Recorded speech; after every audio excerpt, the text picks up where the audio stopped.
Today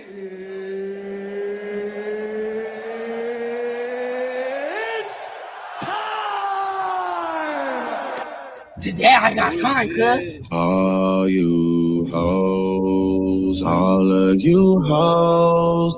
But I will tell you this, Pop. How can I put you above mentuition? Where you been this year? Yeah. I'm not Steve. All right, man. Hold on, man. Wait one goddamn minute, man. Police! Help! Help! Police! Maybach music.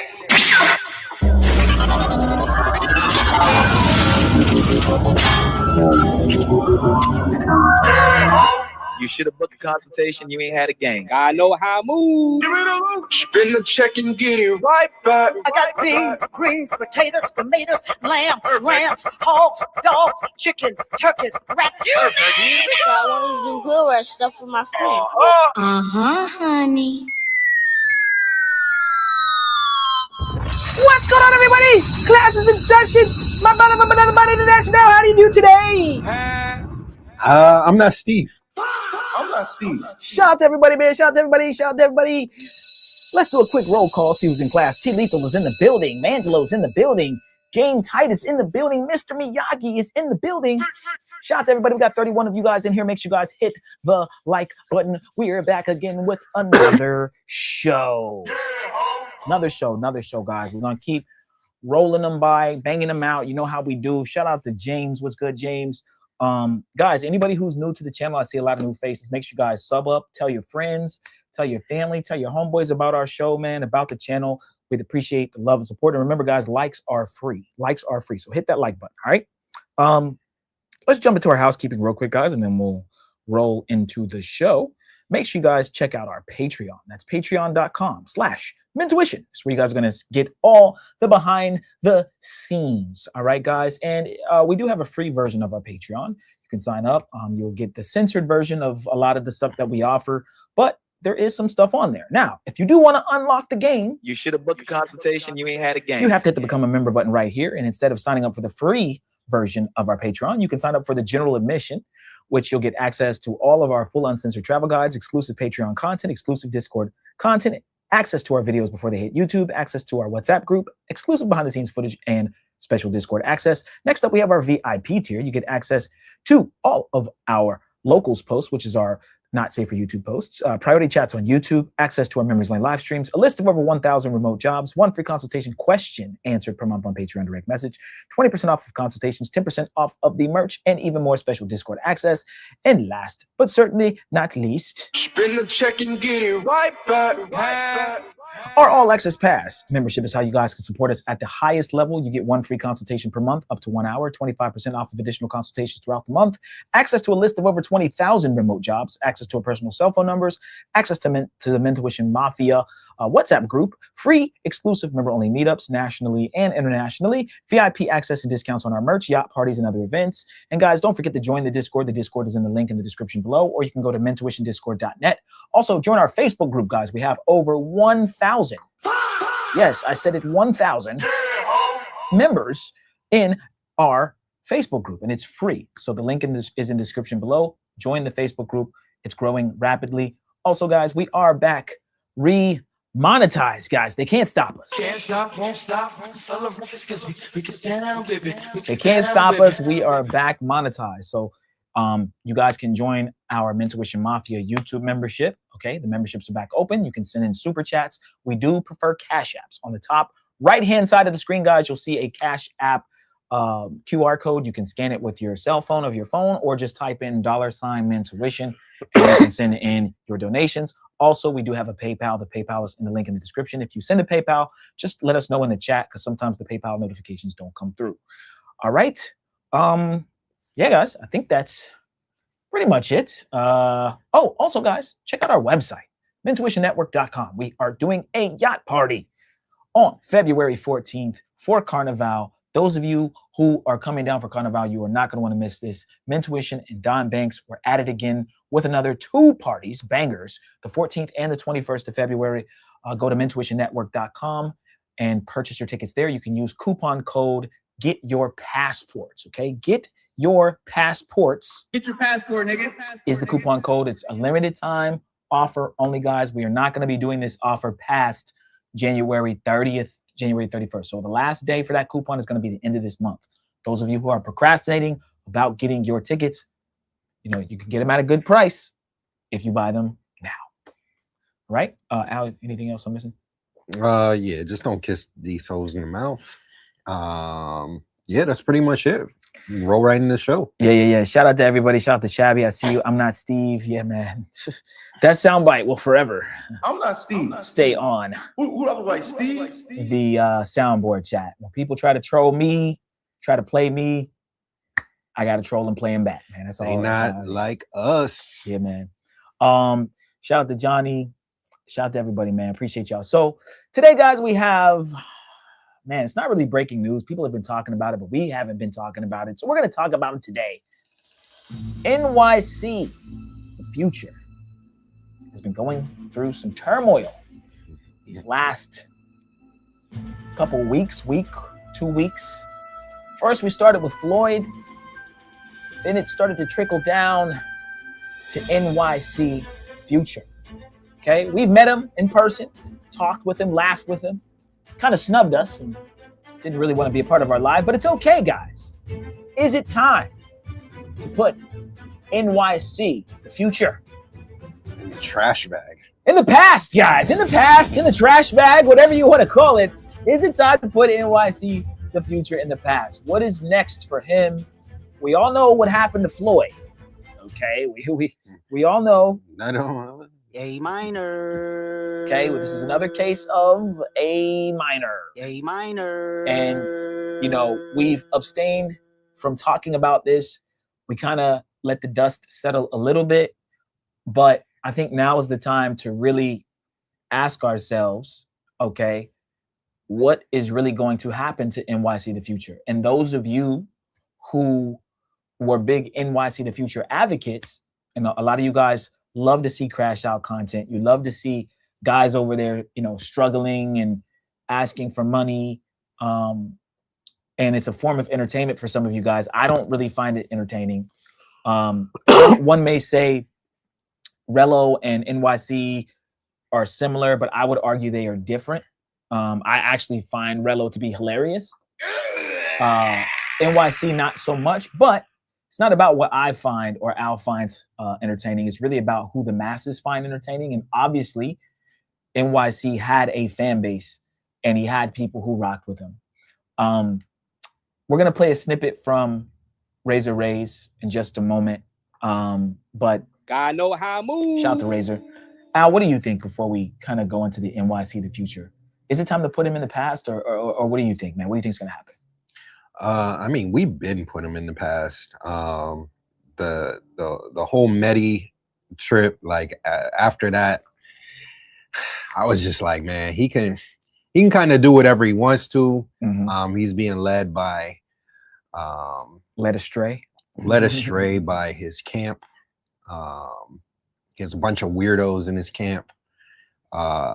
Eugene, others that just pay to see him crash out. Yeah, man, it's I don't know, man. It's weirdos watching weirdos. It's this whole part of the space that's weird. I hope that, you know, the allegations aren't true. He seemed, when we met him, like I said, he didn't seem like a bad person, but I don't know. He's not doing himself any justice. He shouldn't be on these panels answering all these questions that are going to legally get him wrapped up. I don't know, man.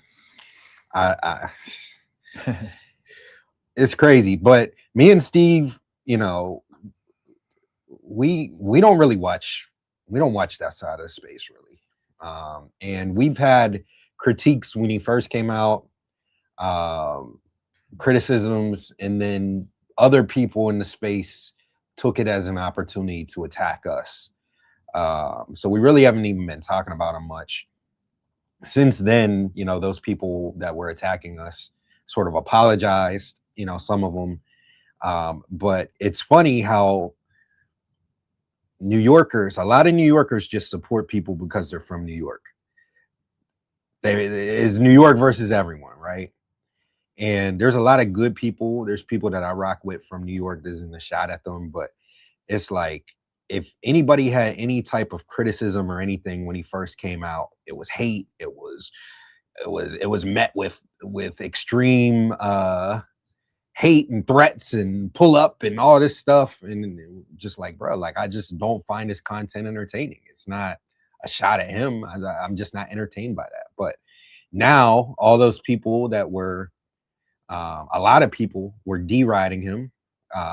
And it's funny to see them on the other side, now talking about him, calling him beggars, all this stuff, whenever you were the ones supporting him, donating to him to be on his panels so that you guys could talk.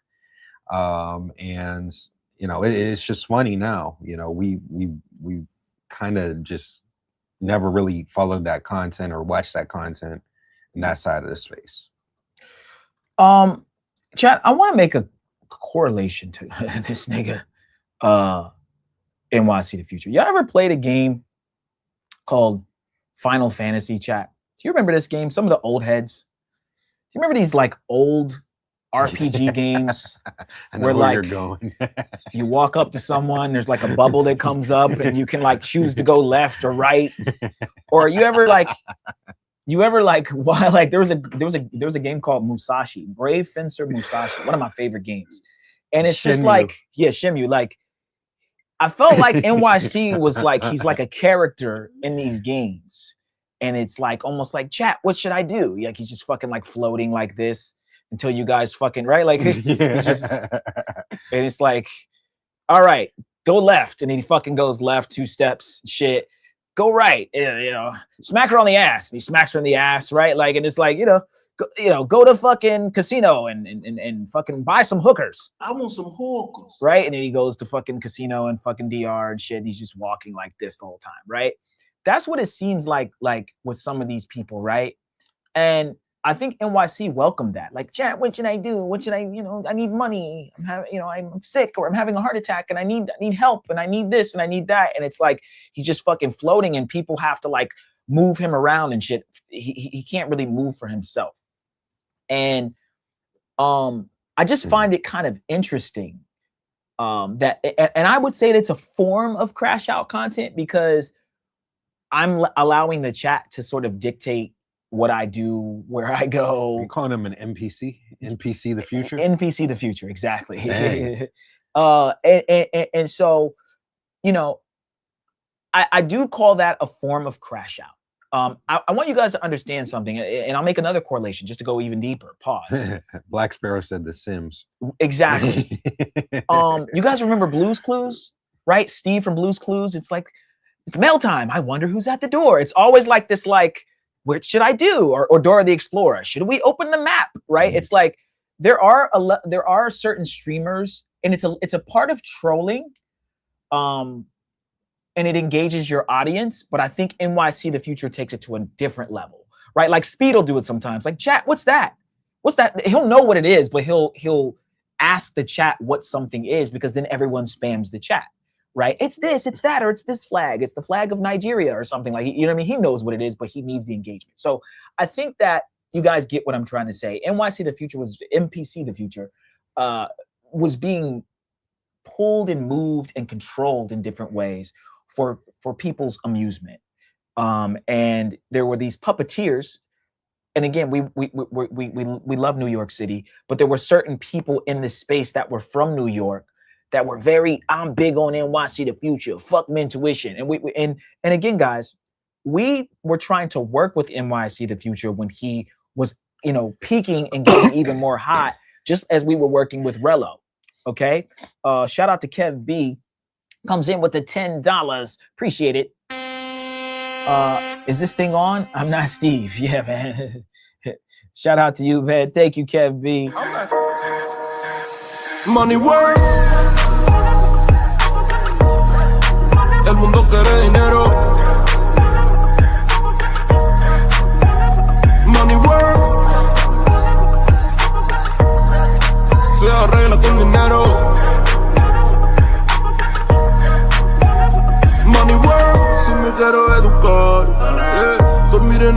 lugar, un lugar para trabajar.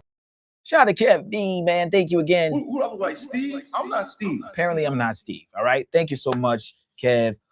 So our first encounter with NPC, aka NYC, was in Medellin with Rello. And I just want to, you know, take a trip back in time real quick To memory lane. to memory lane, right? And I'm going to play a little of this so you guys can see. All right? Because this was our first time meeting this guy.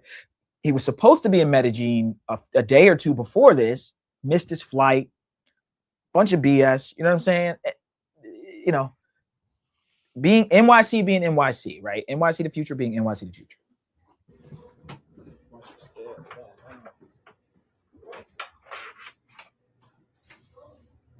All right, here's our first encounter.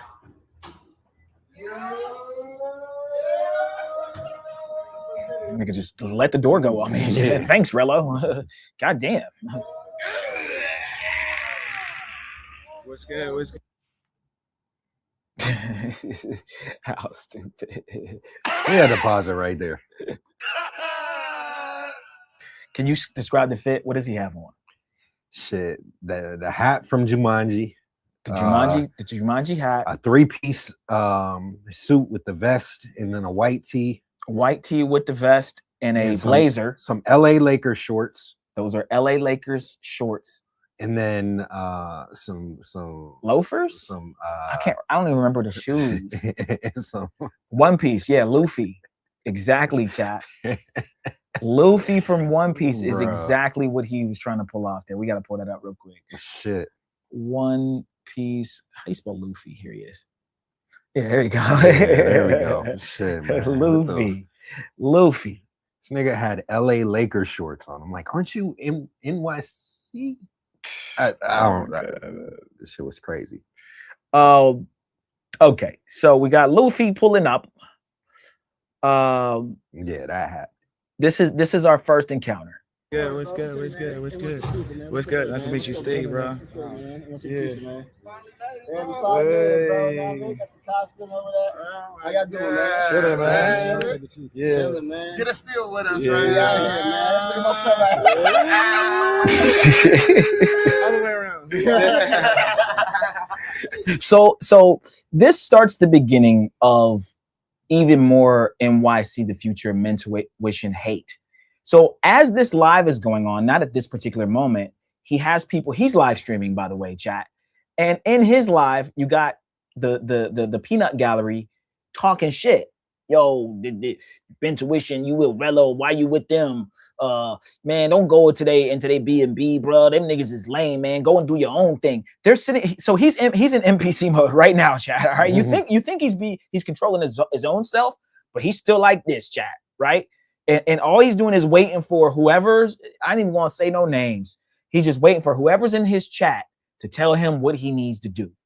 Okay? To tell him what he needs to do. All right, let's play a little bit more. Where? What's good with you, man? You good? How was the trip?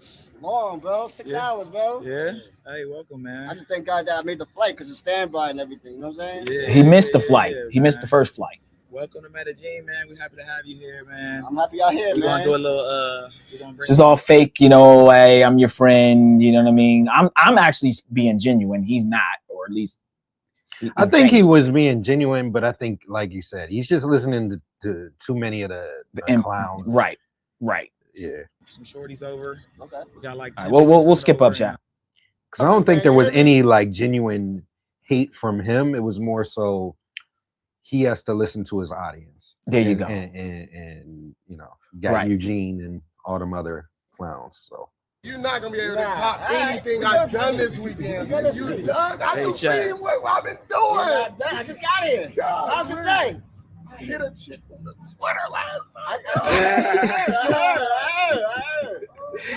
I love Rello, man. Come on, guys. Rello's hilarious. He put the whole thing on. Yeah. Pause. All right, let's see. Yeah. Too, if y'all digging the content we doing, y'all. There's a part where we start making fun of his outfit.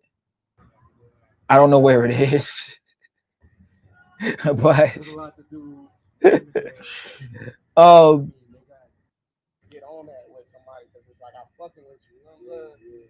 If I ain't really fucking with you, it's easy for me to get out on that because I'm like not fucking with you. Okay. So anyway, you know what I'm saying? That's a good idea. so further through the party, guys, and then we'll go back to this. He ends up in our B&B. NYC, we got a couple little biddies. I'm trying to see if I can get NYC on here. I don't know where the part is, but we get a couple girls up there. NYC's up here, and all of a sudden, he disappears. Okay, we don't see him anymore. So there's him and Al. We got some ladies pulling up, and we're like, "Yo, what happened to NYC? Like, you know?" All right, man. Hold on, man. Wait one. Where did he go? Minute, man. He just disappears, right?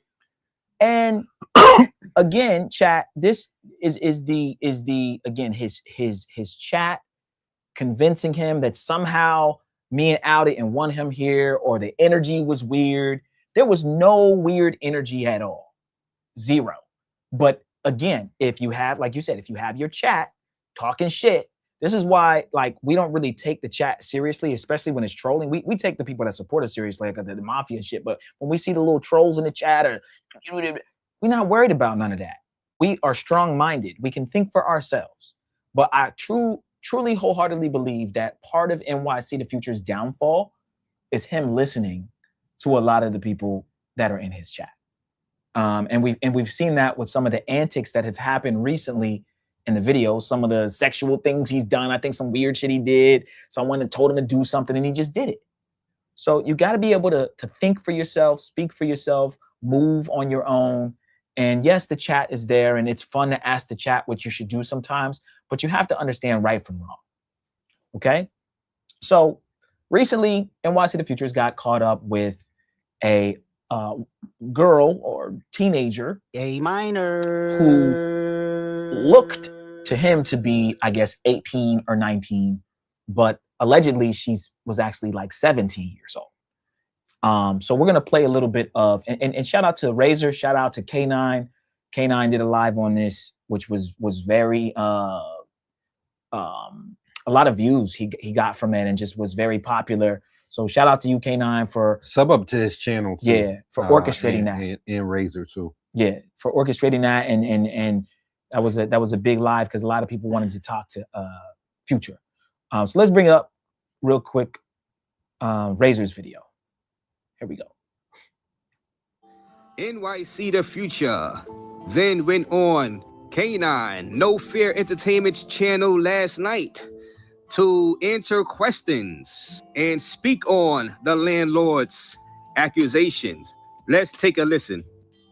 Look young. Okay, that's where we're at. So you met her, she looked young, but she told you she was 18. Yeah. So keep walking us through what happened. So you met her, y'all hung out. What happened after that, Future? Right, y'all hung out, what happened? So after that, okay, then obviously with the IDs thing, then he's looking, because he wanted to, supposedly he said that this is his first time ever meeting that girl that I was talking to, right? Supposedly. That's his first time seeing her, right? But later on to find out that that's that girl's best friend, though.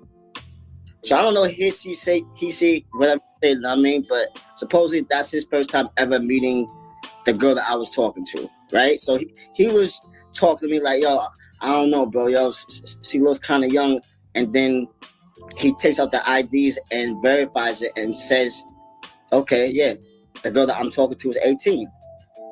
And right there, you see that the landlord was saying that the girl looked kind of young and was kind of concerned about Future talking to her.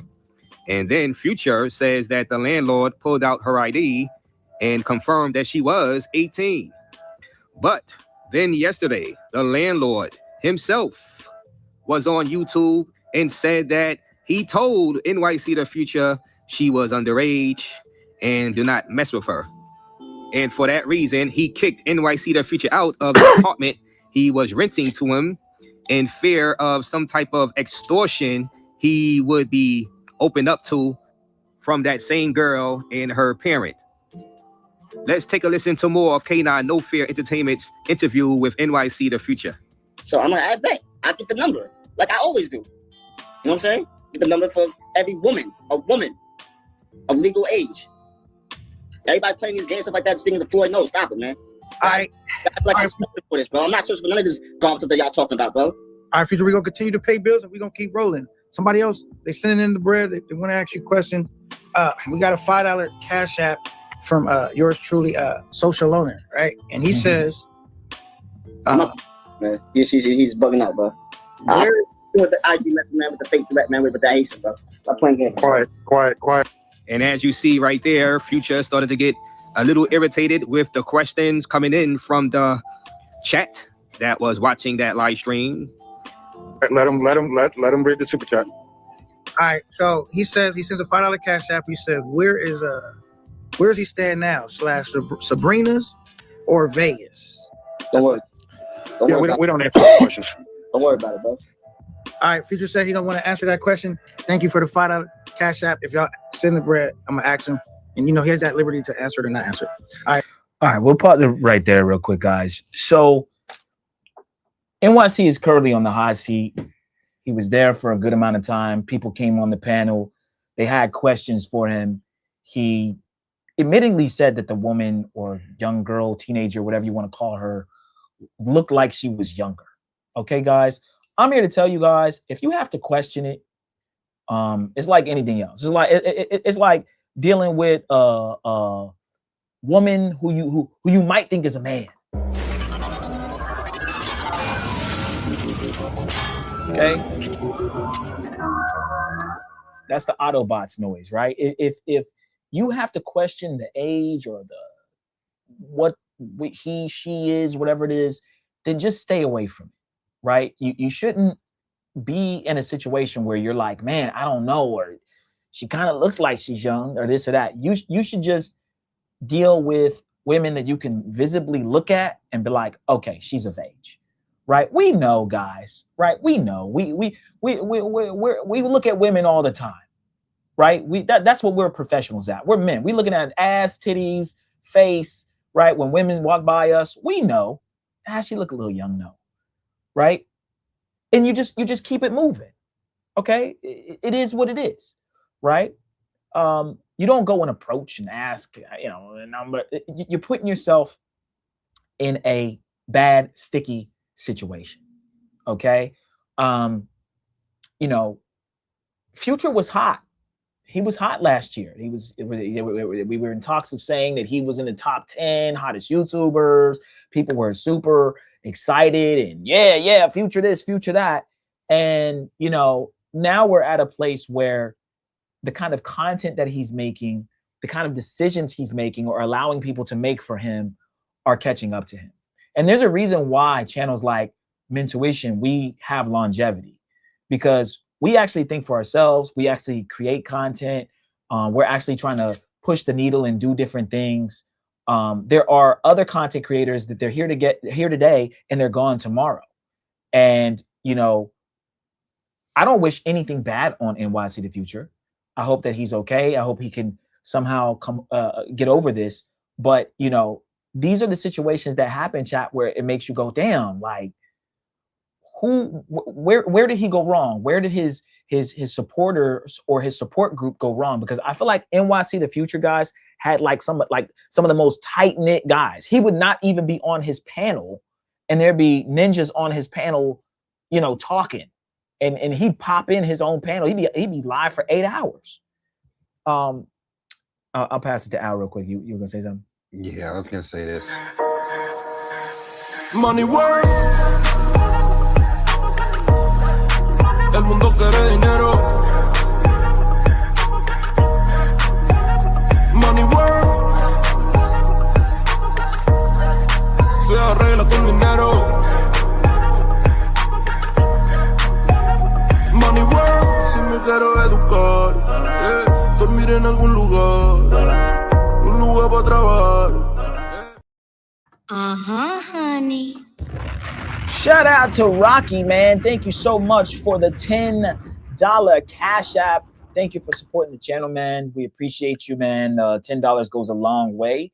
And man, again, just appreciate you, man. Shout out to all the support, man. Yes, sir. We, Yes, sir. We really appreciate it. What I'll say on the situation, it's funny how people like Social Loner were his biggest supporters, best of friends, buddy old pals. And now he's trying to get him hemmed up, asking him questions to get him hemmed up. They want to see him, you know, get in trouble. Like, it's crazy. If somebody that I'm cool with gets in a situation like this, I'm not going to ask, yo, where are you staying at? Are you staying at this person's house or that person's house? I'm not going to dry snitch on them to get them caught up and get them to crash out and things like that. So it's funny. These people that were on his panel, using them, trying to get clout from him, siphoned his subs. What a lot of these YouTubers do, they just go on people's panels because they can't have audiences of their own. When they go live, they get 20 people in the chat. And then when they're on other people's panels, they actually have a voice. And then, you know, they try to siphon their viewers. And there's a lot of YouTubers that do that shit. So the same people that used to be on his panels, talking about how great his content is, best of friends, sending him money, all this stuff. Now they're trying to get him hemmed up. You know, they're trying to put him in bad positions. They just used him for all his clout. And then, you know, now that he's not really clouted up, they're trying to extort him. They're trying to give him crazy loans and things like that and trying to take advantage of him, you know, and put him in bad situations. So I find that hilarious. I just started a poll, No Diddy. I want to know from you guys that are in the chat, will you continue to support NYCDaFuture and watch his content? Okay, let me know. Those of you who used to watch his content, who are thinking about watching his content, will you continue to watch after this whole, you know, minor situation came out? A minor. Will you give him another shot? I know a lot of people are done watching Rello after the Africa, what was it, Kenya incident, Nairobi, Kenya incident. There's a lot of people who are turned off by certain creators and they're distancing themselves from certain things that have happened in said countries. Are you going to continue to support? Are you going to send in some cash apps, send in some super chats to NYC if he goes live again? Do you think he's cooked? That's a question for you guys. Okay, I'm not a big watcher of his content because I feel like a lot of times he's not even on his own channel.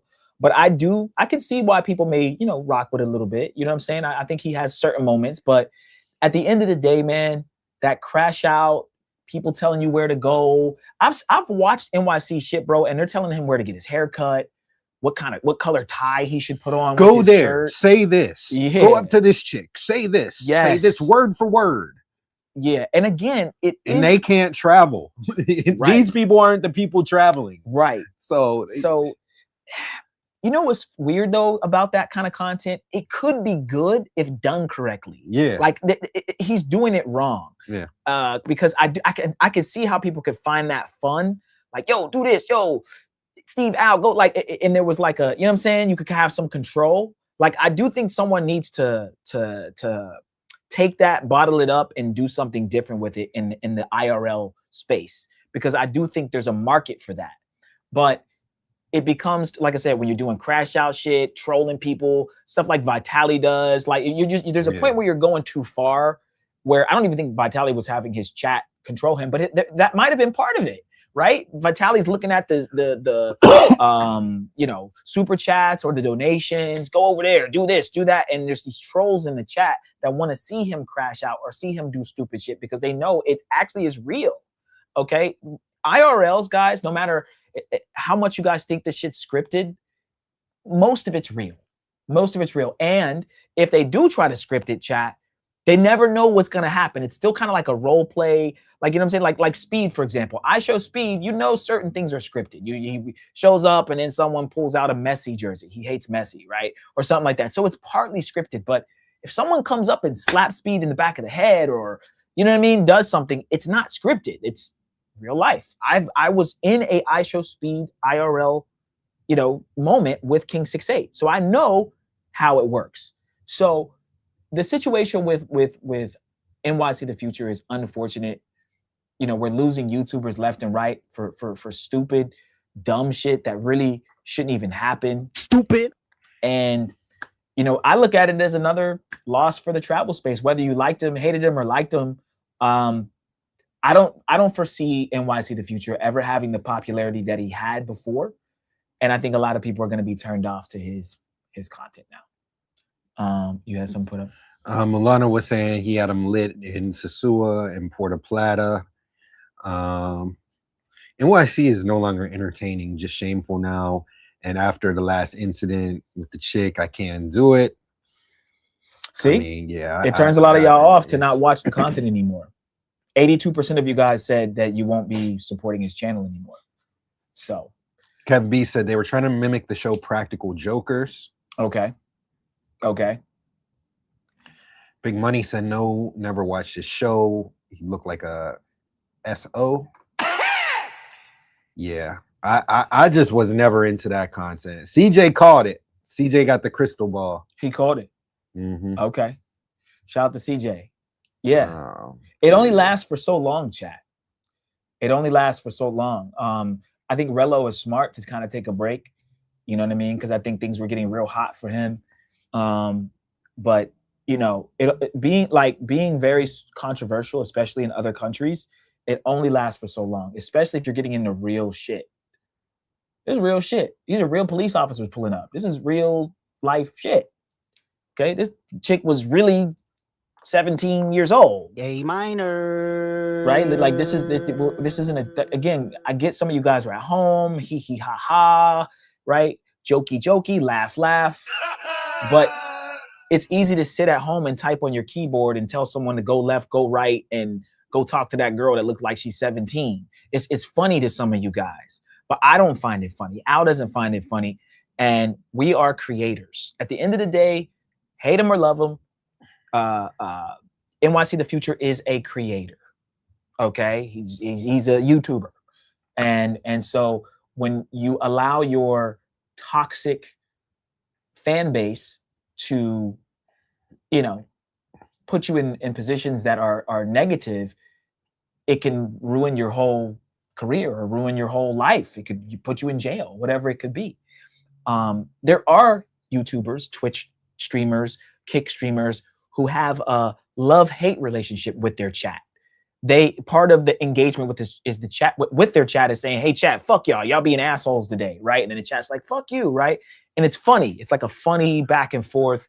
It's almost like he hates his community, but he loves them at the same time.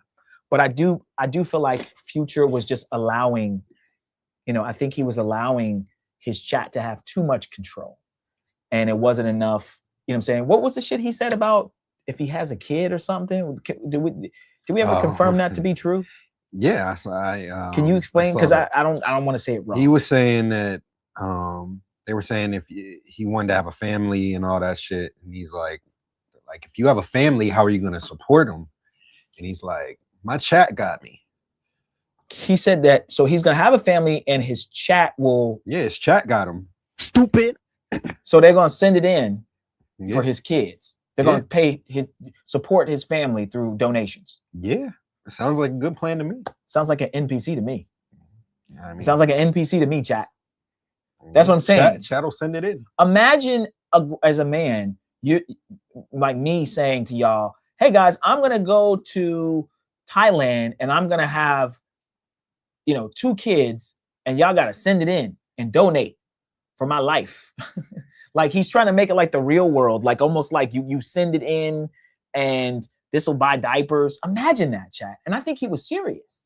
Yeah, he was. Should I change the didiaper, chat? Right. Send him $5 if you want me to change the diaper. Right. That's what it's going to turn into. It's the truth. Should I feed him? Should I feed the baby, chat? Right? What should I do?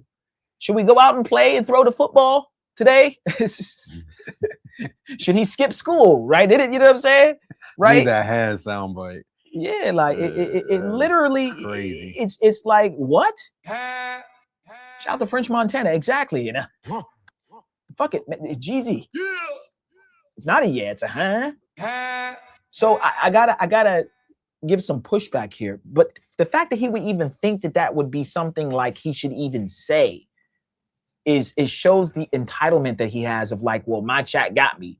Y'all gonna always take care of me. If I'm in the country and I'm stranded, they gonna send it in. He's literally a product of his chat. He can't even move without them. Now, again, you could take that same strategy and make a huge career out of it. I do think that, like I said, the way Relo's doing it, the fact that he raised as much money, you know what I'm saying? It's, I wouldn't say better, but Relo at least has it in a, you know what I'm saying, a way. With Future, I just feel like it's all the way fucked up with him. All the way fucked up. But that's really all I got to say about it, chat. I just think that NYCDaFuture, I don't know if he'll ever have the same steam that he had before. He's gonna have to switch some things up. He's gonna have to grow up, and he can't rely on his chat to give him good advice. There's too many trolls. There's too many people that really don't want to see him do well. They just want to laugh and see him fall on his face. And people who really and truly got your back, those are your real friends. And I wouldn't look at a chat ninja as my friend, right? Unless, again, I know them in real life. They're a part of the mafia, right? These are guys that really, really, truly support. But there's a lot of people, let's just be honest, chat. There's a lot of people in NYCDaFuture's chat that just, they don't give a fuck about him, man. They care more about New York City, right? It's more like, yeah, we New York, nigga, right? Right? You know what I'm saying? That it's more like, it's NYC, and I'm NYC too, right? It's not, but you're not really his friend. You're not really his kin. You're not really his homeboy. You just in the chat because there's a lot of niggas from New York, and y'all can come in and enjoy yourselves and talk some New York shit. And that's cool. But you can't do that at the expense of this YouTuber, this person. He's a real person. So we're gonna continue to, you know, follow the story. We're gonna continue to see what happens with NYC, but I don't know, man. I think that, you know, it's not looking good. Yeah, it's not looking good. So, anything else on that, Al? No. Shout out to our weekly MVP in the chat, Jimmy Johns. Jimmy John, what's good? What's good? To him. Yes, sir. Yeah, man. I think we've said enough about it. What content does NYC provide? Honestly, I think that people, like I said, were entertained by his antics, being able to basically play that game pretty much, and yeah, I'll send in $5 and I'll get him to do whatever I want to. Mm-hmm. They were telling him to twerk and do all this craziness. Yeah, man. So I think that's what people were entertained by. But we lost him. We lost Giamo. We lost Skylar. It's the first month of the year, man. It's crazy. It's crazy. People's channels are dropping. And the final thing I want to say is, guys, we need to start focusing more on positivity, positive entertainment. Not all entertainment has to be crash out. Notice how we brought King 6'8" to Brazil, and that makes no headlines. People hating on us, talking shit about the girls that's on the boat. Al got kicked out of the video. We're some goofies and all this stuff. And right when it's positive stuff going on in the space and we're doing something really cool, people don't have nothing to say. There's no headlines. And it's actually good content. It's not like it was like there was no ugly girls or there wasn't no ass shaking. It was like, no, it was good to watch, right? But then they want to talk about Floyd, or they want to talk about NYCDaFuture. They want to see crash out stuff. They want to make headlines on that because that gets all the clicks. Even though our yacht party got a lot of clicks too, but they don't want to display that. So I'm challenging some of you guys in the chat to stop worrying so much about the negativity in the space.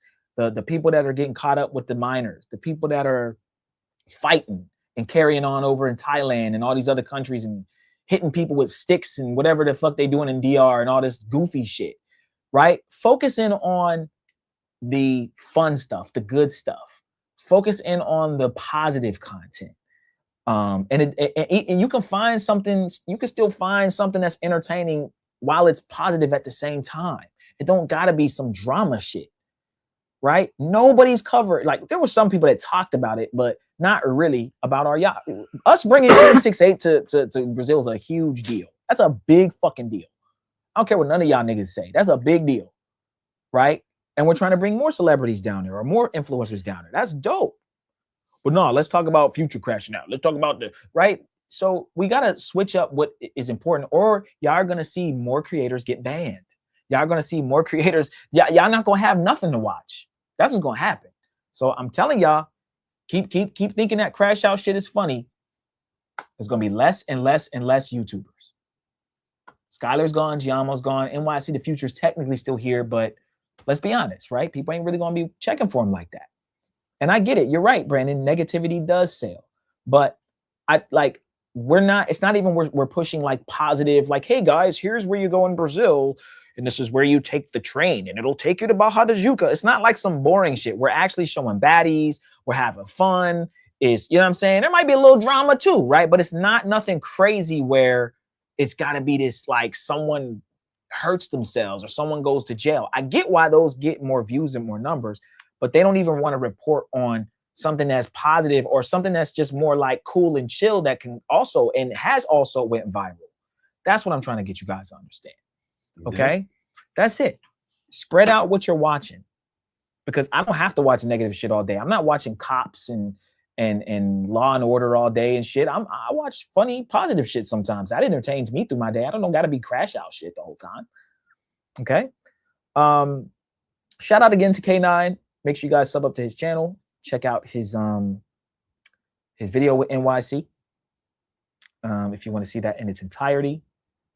Let me see here. Let me get the King's page real quick. Let's see what's going on. I just want to see if he got any clips from. Yeah, here's one. Let's play this real quick. Here's some positivity, chat. This was on the yacht party, right? With this was the second yacht party. This wasn't our yacht party, but here's a clip from King. Right, here we go. Let's see. She peeping? That always knows harm. She was cute. My boy about to go crazy. Look. See that? Yeah, she choosing like a motherfucker. She choosing. Definitely is. All right, that was one. That was cool. Here's another one. You guys might have saw this one. They going to the beach with it? Cool, we gonna go to the beach.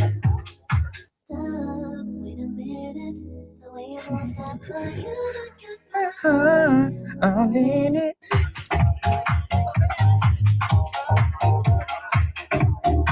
Look at this booty right here. Oof. Crazy.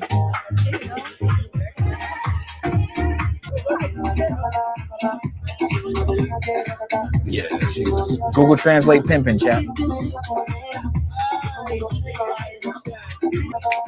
All right, so that got 1.1 million views. This one got 756K views. We really gave him the sauce and gave him the game, man. Yeah. He was over there killing it. Yeah, he man. You should have booked a consultation. You ain't had a game. And then y'all saw the lives. This was all live. One more. Wait a minute, the way you move that girl.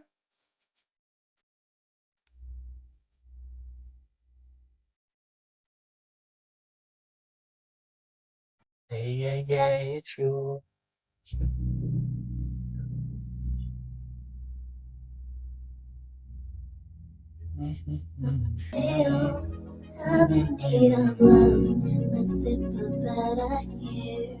Look at you. Eu já tive no Instagram, já me falaram de você. Ok. Hold on, qual é o seu Instagram? Pega o seu Instagram aqui. I'm gonna get her Instagram right now. E você mora aqui, né? Okay. King, the silent sniper, bro. He be trying to snipe all the girls, man. But, you know, he had a good time. And this is positive content. Getting the baddies numbers, right? You know what I'm saying? Have some baddies, some booty in it. You know what I'm saying? But y'all want to see crash out. We got baddies on the yacht, but y'all want to see motherfuckers dealing with minors and shit. That's what y'all want. Y'all think that that's fun. Yay, minor. Man, look, man. We enjoyed ourselves, man. King enjoyed himself. Book that consultation, man. Book that. We'll get you right like we got him right. You ain't had a game. Book that consultation, man. We'll take you to Brazil. All right. Okay. Someone said green bikini. Green bikini has some big tatas. Yeah. Green bikini had a crazy body. Yep. Man, Yeah. I miss Brazil already, man. I ain't gonna lie. Chat. Got some unfinished business there for sure. We'll be back soon. Yeah. Shout out to Life Gambler. Exactly. Isn't that crazy? Yep. All right. So next up, guys, we have Anton Daniels versus Corey Holcomb. I need the "It's Time" soundbite. You gotta get those two first. Man. You know, Corey Holcomb is one of my favorite comedians. I am not a huge fan of Anton Daniels. However, I do follow some of his content. We've went over a lot of his content on our page. I do think he always puts a negative connotation on passport bros, on men who travel. Again, when you unpack some of these YouTubers, you always will find that their shit is never right. Roses really smell like boo-boo, right? Like people try to act as if, they got their stuff together, but there's something going on with their wife or something going on with in their life, or they done cheated or whatever it is, right?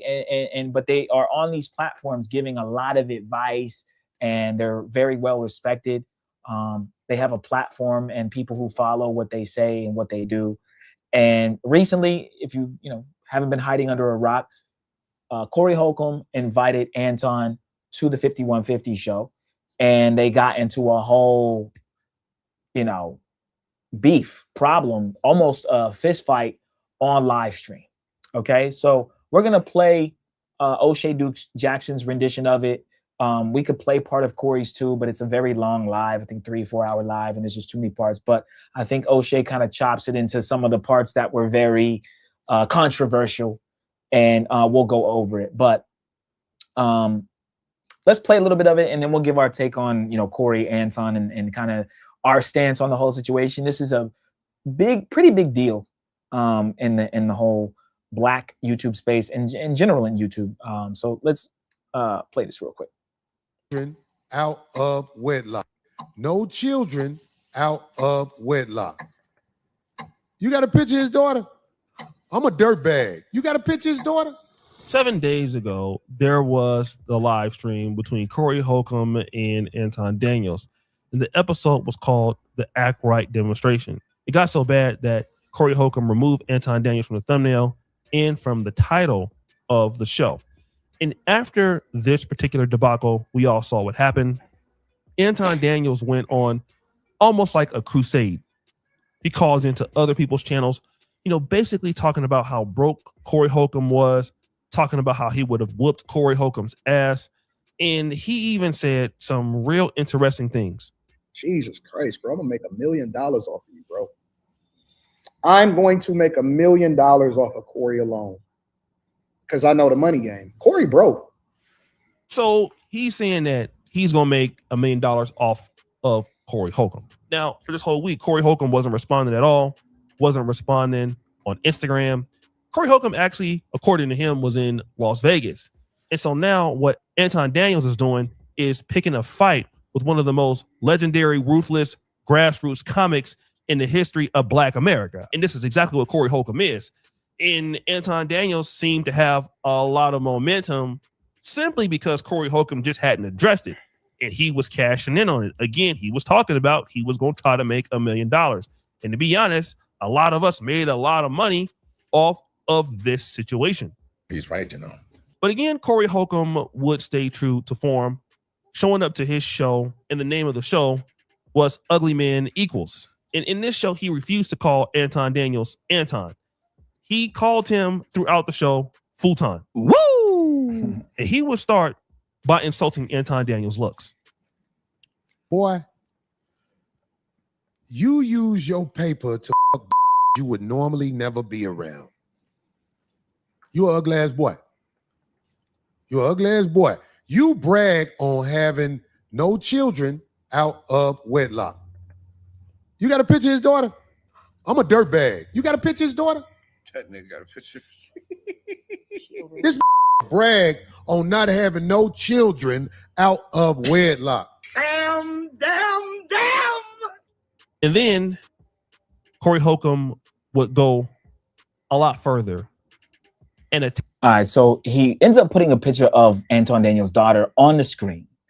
Okay, and insults his daughter, proceeds to insult his wife, talks about how he smashed his wife. His wife should cheat on Anton. Basically, the fight almost happened because Corey had told Anton that he's kissing the white man's ass. Anton responded by saying, and you S a lot of DICK of either white people or black people. But basically saying that Corey sucks D. And once he said that Corey sucks D, right? Now, calling someone an ass kisser is a figure of speech. It's definitely an insult, but you can say like, yo, you kissing his ass. Like you trying to get into this club, you kissing his ass instead of, you know what I mean? It's not, it is an insult, but it doesn't necessarily mean the response should be, and you sucking balls, right? So Corey kind of said you're ass kissing white people because you don't really talk about them. A lot of your content talks only about black people or black men, which is fine, but you don't hold any white people accountable at all. And Anton's response was, you sucking a lot of D. After Corey heard that, right, those words, things got super heated. Corey gets in Anton's face and a fight nearly breaks out. We can show a little bit of that in a little bit, but that's where you get this podcast that we're watching now. This is after the aftermath. Anton's now back in his perspective, studio. Corey's still in LA or wherever he is. And this is his response to that whole thing. There were also some other words said. They were talking about voting. Corey, you kind of built up to Corey saying that voting is for suckers. And Anton was saying, no, man, like if you vote, you should be starting with the local level, your state level or local level, because that's where you can really make a change. And Corey's like, nah, voting is for suckers in general. Don't matter if it's local, national, whatever. It don't matter. And Anton had a great point. Corey wasn't hearing it. And I think they both ultimately made a fool of themselves, chat. But I want to say that Anton, if I had to give it like who made more of a fool of themselves, I really don't know. I still kind of think Anton did kind of rage bait him a little bit. Corey isn't so bright when it comes to certain things in politics. He was trying to use the street thing. Like, I'm from the streets. And Corey kept saying, well, I'm from Detroit. Like, you ain't going to play me. Like, it was all about where I'm from and this and that. But I'll say this, chat, and I'll land the plane. I think that both of them looked very silly. I'm glad they didn't fight, because if they would have fought on the stream, it could have gotten Corey demonetized and or banned. But I don't think either of them wanted to really fight each other. And I think the aftermath of Corey talking about his wife and his kids is definitely a low blow. He's doing it on purpose, but he's also a comedian. So he's trying to basically kind of use that card. But I would have actually liked to, and still would like to see them get on another panel or come together and debate each other. But I don't know if that would ever happen. Al, what do you think before we play a little more, a couple more snippets? I think that Corey, one, I'm not really a big fan of Anton's content. I don't really watch him much. I've been following Corey Holcomb. Steve actually put me on Corey Holcomb probably about 15 years ago. We were just watching stand up and he's like, oh, I want you to watch this. This dude's hilarious. And I watched it. I was literally in tears. And this is like his old school stuff. So I've been a Corey fan. I've seen him do stand up live at one of the comedy places in Pittsburgh. I met him in person at the event, cool peoples. So I'll say all that. I was hoping that Corey would be able to articulate his points, be able to have a logical debate. And Corey was just being emotional the whole time. He really disappointed me. Anton was making good points, valid points. Corey was getting emotional. The whole reason why the debate initially ended up turning into the altercation was because Anton was in the middle of speaking. Corey was getting emotional. You only talk about black people. Why you kiss the white man's ass? And Anton kind of took that as disrespect. And so he said, you know, you S&D of black people. And he was getting ready to make a point of how he panders. He was really saying it like, you're pandering to black people. And he was about to make a point, and then Corey was like, don't ever say I'm S&D. I don't do that, blah, blah, blah. They chopped it up. He apologized for it, did all this stuff, and then Corey was still pissed about it, and he started kind of another argument later, and then it turned into that. And then Anton eventually rage quit. So I think it was an L. It was an L for both of them. It was an L for Corey because he couldn't keep his calm, be stoic, rational, logical, and just have a solid debate. And he was losing because he wasn't as smart as Anton. So it's an L for him on that. And then it was an L for Anton because he, you know, one, this situation blew up to a lot bigger. Now you're including his family members into this thing, and it kind of spiraled out of control. I think it was an L on Corey's behalf to do that, to put his daughter into things, all that shit. I think it's an L for the black space in general. You know, we should be able to have some solid debates and talk about things without getting all emotional, without going back and forth, all crazy. We were on Keith's panel the other day, and there were some people that were speaking negative about our yacht party or whatever. We're just having a regular conversation. They decided to come up, start trolling. I'm like, bro, I'm not even entertaining that right now. Like, I'm off that. You know, y'all had your views, whatever. We're off that. We should be able to have debates and just talk about stuff without trolling, without getting emotional, without turning up, without it turning into a fight or whatever. Like, there's a lot of people that can't do that, and that was my issue. One of my issues with Pop. Like, we're having a debate, we're trying to be intellectual, and then it turns into, oh, pull up on me, or we'll fight, we'll handle it in the ring. Like, that doesn't even make sense. That doesn't make any sense. So I think it's an L for the space in general. I think it makes us look bad. And, you know, like I said, now innocent people are involved. And the thing I don't like about Corey is, like I said, and this is coming from somebody who was a fan of his comedy. I really thought he was, you know, I still do think that he's a funny comedian. His stand-ups are hilarious. But he crosses the line on a lot of guests. He talks smack. He calls people gay. He disrespects a lot of people. And this isn't a one-time thing. He calls a lot of people gay. And then he disrespects people. And then at the slightest bit of disrespect, you want to start turning up on guests. That's the thing I don't like about him. And then he has a bunch of yes men. I think Anton was right about that. He has a bunch of yes men, yes people that aren't going to call him out on his shit. You know, I was, like I said, I was disappointed. I was hoping to see him debate better. I was hoping to see him make some points about his arguments, but they were all based on emotion, and it was unfortunate. Yeah, and even in his response, Corey could have kind of, you know, verified his points a little more of where he was coming from. Instead, he used it as an opportunity to make fun of family members and make fun of his daughter and so on and so forth. That was kind of to be expected from Corey. That's kind of how he is.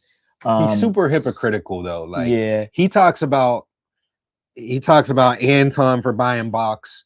Corey's talked about the buying box and things like that in his comedy. He talks about Anton for what was the main point I was gonna say with that? He was it's the emotional thing. It's the just he panders to black people too much and doesn't call things the way they are. I like a lot of Anton's points. I don't like his points against traveling overseas, but Corey, the point I was going to make is Corey was so adamant about talking about Anton cheating on his wife, having kids out of wedlock, all that stuff. And I believe Corey has a kid out of wedlock. I don't think Corey's married. And he called his own kid, his own daughter, a bitch, like called her like out of her name and said F her and F her mom and all that stuff. Right. But then you act like you care about Anton's family situation. Like, it's just, he's super hypocritical. And he's talked about side chicks. Like, that's what made him famous, was talking about side chicks and things like that. But then you want to shame Anton for having a side chick. Like, that's the thing I don't like about Corey. Yeah, let's play just a quick snippet of them kind of getting fired up, chat. Here it is right here so you guys can see. There's another one next to the thing. Country. What about their men? But we gonna get there, because you keep trying to get me to qualify it by participating and joining in on the court. No, I think you're doing what's easy. No. I'm doing what's real. I think you don't want to go against them, because if you go against them, it'll be some video of you going against them. And when I say them, I'm talking about your boss. I don't have a boss. We say that. We say that. But here's the truth. I don't have a boss. It's a real. YouTube is your boss.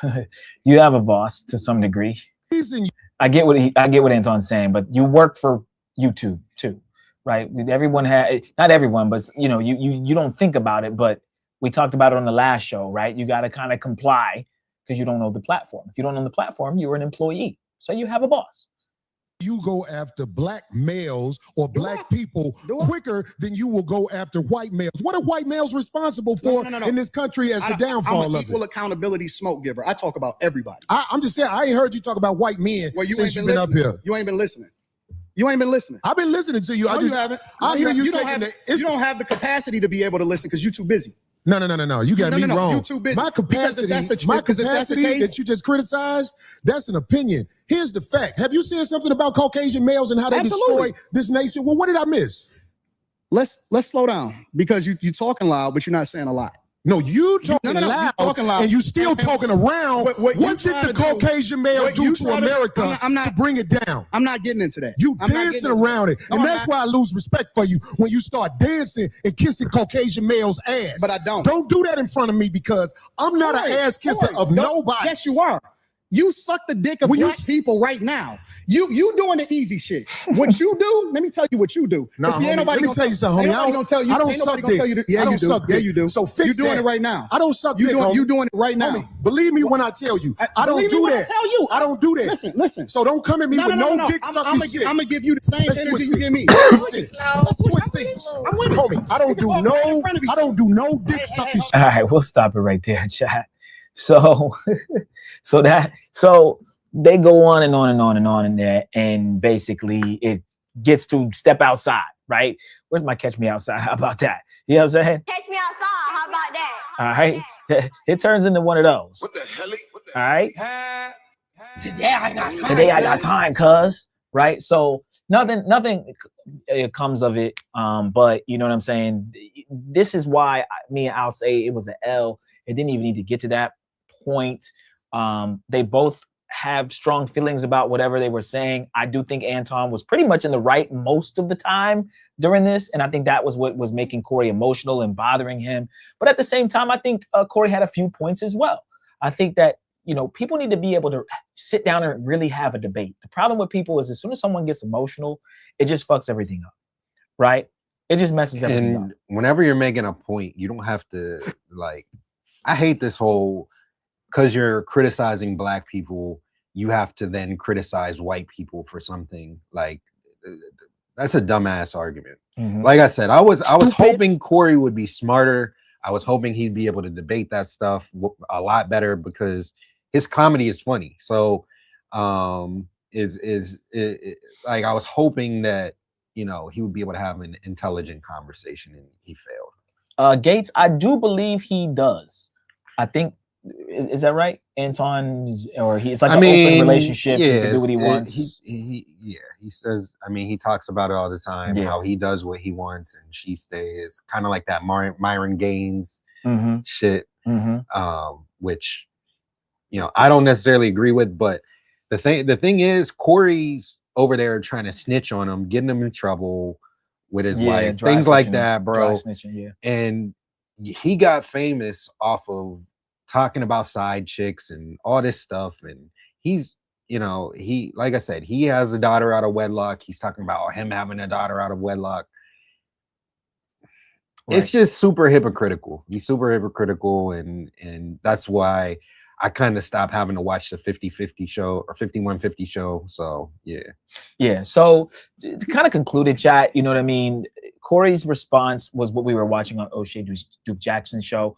He basically dry snitches. He talks about his wife, talks about his daughter, basically just, unloads the cannons, right? All at once on Anton to try to make a fool of him. And really, he kind of made himself look foolish as well. So it's unfortunate. Hopefully they can get past it. I'd love to see an actual debate. I hate how, like I said, that he went all the way there for them to not for Anton to rage quit or for Corey to kick him out or leave or however it happened. It sucks because I actually was enjoying the conversation. Yeah, conversation was good. I was enjoying the conversation, and I'm gonna be honest. I do think that Corey was surprised when he said he S's the D or whatever. You seen Corey's face, like, damn. Like, I think Corey was trying to dial it back a little bit. But then once he said that, it triggered him, and Anton kind of doubled down on it. But I would have. But he also apologized. Yeah, he apologized. Yeah, eventually. He also apologized. Yeah, and you can't start saying that you're kissing the ass of white men, and then he's like, well, you're sucking the dick of black men. Yeah, but don't you think one is a little worse? I think saying that is worse. But what I'm saying is, he said it in response to him being disrespectful, so he came out with more disrespect. Corey started the disrespect. It didn't have to be that, and Corey got emotional. That's my thing. That's what I didn't like. Yeah, no, I agree. I just think that after that, I think that even after he apologized, the conversation would have never.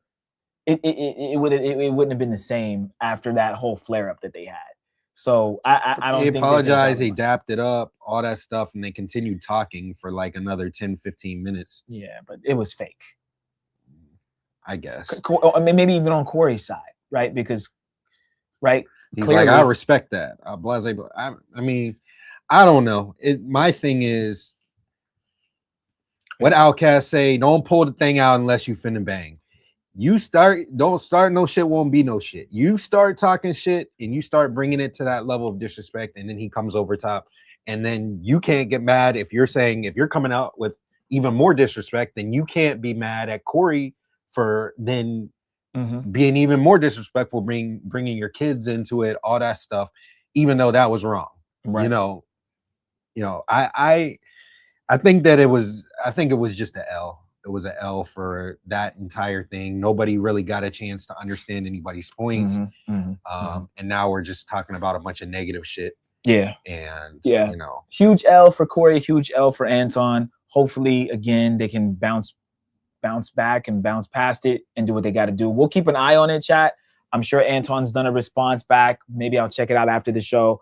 But two big creators in the Black space. And again, we're having issues in the travel space. We're having issues in the regular Black travel space. Everywhere, it's like people just can't get along, man. There's always some bullshit happening. So that's what I got for that one, guys. I have another topic I want to talk about real quick, guys, about modern dating. I got a chance to talk to a person on the on WhatsApp recently that I'm cool with behind the scenes. I won't say his name. You guys know him, but I won't say his name. And we got to talking about Brazil. We got to talking about different countries. We got to talking about women, settling down, finding good women. And we ended up coming to the conclusion that modern dating and this modern way of kind of bashing men, get the bag, Zelle me, Cash App me before you even talk to me, before you speak to me, I need some money in my Cash App. That ideology, that female empowerment, feminist mindset, it's spreading like a parasite or spreading like a acid eating away at your body to other parts of the world. This particular gentleman is in Brazil currently. He's been in Brazil for probably the last 6 to 8 months. And he was talking about how a certain part of Brazil that he's in, which you wouldn't think would be like Rio, is turning more into being like Rio. And he was saying he's meeting a lot of different women who are semi-pros. They're undercover, undercover hookers. They're escorts. They come off as being regular women or act like they're regular women. And then when you get to talking to them or, taking them out to a dinner or wherever, they're asking you for money. And I think this is going to become a common thing in the world with social media being mass spread to different countries. This is why other countries regulate their TikTok and regulate their Instagram, and certain apps are banned because they know how toxic it can be to the minds of the youth that, of course, grow into adults. So I was talking with my friend, and he was just saying, yeah, man, I'm in Brazil, and you would think that I'm in this part of Brazil and I would be able to find a respectable woman and so on and so forth. And I want to take it to the micro level. I think micro and macro I think is a little larger. We're going to take it to the micro level, and we're going to focus in on the United States. I'm not even going to talk about any other countries. DJ Academics recently put out a video talking about this girl Instagram thought, Real Housewives girl, one of these girls that are just like got famous off of being a girlfriend or a thought of a rapper or influencer or whatever. And her name is Jada Wada. Okay. And I think she was messing around with Lil Baby and I don't know, a bunch of other different rappers. And she came out with some statement, I think, on either Instagram or Twitter. And I want to just play a little bit of this, and I want to comment on this because this is spreading not only in the United States, where it's really bad here, but it's starting to spread all over the world. And especially in places like Medellin, right? Cartagena, bigger cities, Rio de Janeiro. Those are like the Miamis of the, some of these countries. And what a lot of these places have in common is a lot of gringos, not even just gringos from the United States, but gringos from England, gringos from Australia, gringos from Germany, Paris, whatever. We're all gringos because we're not from there. They're coming and they're tricking off. It's partly really the men's fault too, because we kind of shape the way women act and because we allow for the bad behavior. But I'm going to play this clip real quick. And I want to get, the chat, your guys' reaction to this. Let's just play a little bit. I said, yo, escort culture is pervasive. You know what they said? Oh my God, why are you always? Yo, 80% of these chicks out here escorts, straight up. The city girls, they promoted what's escort culture. Buy me a bag before I fuck you. It's all the same shit. Bring me on a trip for me to. It's all the same shit. The difference is that there's just a little bit levels to it. There's certain chicks that flat out will just ask you for the bread. Yo, you want me to go? You want me to fly out to you? Well, I got a job. Give me 2 bands. Even then, they still try to say that's for their time, not for the box. They got some other girls. They'll just flat out ask you for the money. Yo, give me 5 bands if you want to fuck. Straight up. They're telling the truth. Then you have some of them, they think that trips and shopping sprees with men are because they're cute, cool, but all along, we know what it is. It's the same escort culture. Now, when I bring it up, and I remember speaking about the last situation with Shorty, rappers hit me up. They said, you fucking up the game. Because don't let none of these guys like Lil Baby's gotten exposed for paying for box more than Zion Williamson. Come on, let's keep it a beat. These rappers are paying the way, and I'm not shaming them, but I'm telling you the reality. It's also funny when many rappers, many influencers pay for pussy. So I know a lot of you guys think, oh, get rich so you don't have to pay for it. A lot of the influencers, Kai Cenat got caught up paying for box, right? there have been presidents of the United States of America that have been caught paying for box, okay, paying for prostitutes. It happens at the lowest level. It happens at the highest level. Okay, so when you guys go on here and you make fun of guys, passport bro, you're going over there and you're going and paying for hookers because you can't get it in the United States. I want some hookers. You're going all the way over there to Thailand to get a naked massage. You could just get it here. You guys are losers. You never got no pussy in your life. Man, at least while I'm there, I want to get a few hookers in. You guys are losers. You're going over to DR to go get a hak tui. And spit on that thing. Right? You sit there and you're making fun of men that are going over there just to get some vagina. I cannot feel my vagina. That's the joke in the travel space. But meanwhile, your local legislature mayor is doing a line of coke while getting his dick sucked by a stripper. I'm tired of you idiots in the travel space that are making fun of men for paying for pussy when the very men you look up to are paying for pussy. The very athletes you look up to are paying for pussy. The moguls and the this and the that, the guys that you're reading these books from, they have mistresses and they're paying for escorts. It's what men do. Okay? It's what we do. Hold on, wait a minute. Y'all thought I was I'm sorry to break it to some of you guys. I apologize. It's what men do. Let me get center frame. It's what men do. We like titties and ass. I said it on the last show. We like to go to Hooters. We like half-naked women. We like women walking around in bikinis. We like when things jiggle and bounce. That's what we like. Stop apologizing for being a man. That's what I've learned as I've gotten older. To stop apologizing. And women like it. They like when you're kind of a dog. They like when you say little things, depending on how much they like you. But you can get away with stuff, especially if she likes you. You can say the most outrageous shit, right? We were watching Rampage Jackson, Mia, out the other day. Rampage Jackson be saying wild shit to women, wild shit. Now, again, he's Rampage Jackson. He's Rampage Jackson. Some of these girls like him, whatever. But what I'm getting at is women expect you. Kevin Samuels used to say this, and shout out to Alan Roger Curry, who passed away a few years ago. He used to say it. Women expect us to be dogs anyway. Stop trying. They think you're a nice guy when you're pulling your punches. I've had women set me up to say nasty things, and then I pull my punch and don't say it. They're like, damn, he's kind of a bitch. He ain't even, I told him to say something about my ass, and he didn't even say nothing about it. He should have said something, how fat it is, or how plump it look, or something. She's expecting me to say something because she wants to tell me stop. She wants to tell you stop, don't say that, but she really likes it. You have to catch the clues. Not every woman wants that, but a lot of them do. Okay? So what I'm getting at, and no life gamblers, not only if you're famous or rich. You can be broke. You can be broke. You can be broke and good looking, broke and cute to that girl. You can be broke and funny. The thing is, a lot of you guys aren't picking up on the choosing signals and how much a woman likes you. And so you try to say something that you're kind of out of line saying too early. You got to wait until she likes you. Okay? You got to wait until you kind of know she likes you. And I can't tell you when that is, but you kind of just have to have a feel for it, for what you can get away with.